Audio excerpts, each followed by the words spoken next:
ده نقول عليه يا نهار شوكولاتة ويا حلاوة الشوكولاتة. يا جماعة النهاردة هنعمل مع بعض خلية النحل بالشوكولاتة، ومعمولة كمان بصوص الشوكولاتة. عارفين انتوا لما كل حاجة تبقى شوكولاتة في شوكولاتة كده؟ تخيلوا انتوا بقى الطعم عامل ازاي.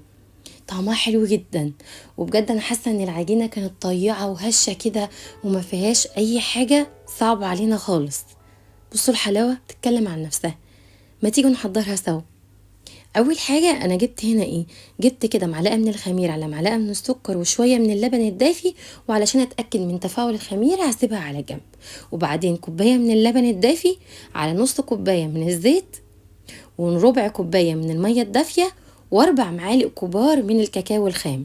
قلبي كله مع بعضه لحد ما تاكدي ان انت دوبتي الكاكاو خالص. المواد الجافه بقى 3 كوبايات من الدقيق متعدد، عليهم 4 معالق كبار من السكر، رشه من الملح، معلقه صغيره من البيكنج باودر. وزعي كله مع بعضه، وبعدين انزلي عليهم من الخميره اللي احنا اتاكدنا ان هي شغاله. وابتدي بقى انزلي عليها كده ولميها شويه بشويه. شايفين؟ بالمواد السائله اللي احنا عملناها مع بعض. انتوا عارفين في الخطوه دي انا كنت شامه ريحه خطيره، تحسوا شوكولاته في شوكولاته يا جماعه. افضلي عجيني كده لغايه ما تلميها خالص. احنا مش عايزين العجينه دي تبقى ناشفه، عايزينها تبقى طيعه كده وبتلزق شويه في ايدك. بعد ما بتتلم سيبيها بقى تخمر معاكي من نص ساعه لساعه، في الجو ده نص ساعه بالكتير وهتبقى جاهزه معاكي. بعد ما خمرت هنجيبها بقى دلوقتي ونبتدي نقطعها على شكل دواير صغيره. طبعا في المرحله دي احنا بنبتدي يعني ايه نجهز الفرن كده ونبقى ايه سايبينه يسخن معانا. كان عندي هنا شوكولاته اللي هي الصغيره دي، اسمها ايه، نسيت اسمها، مش مشكله.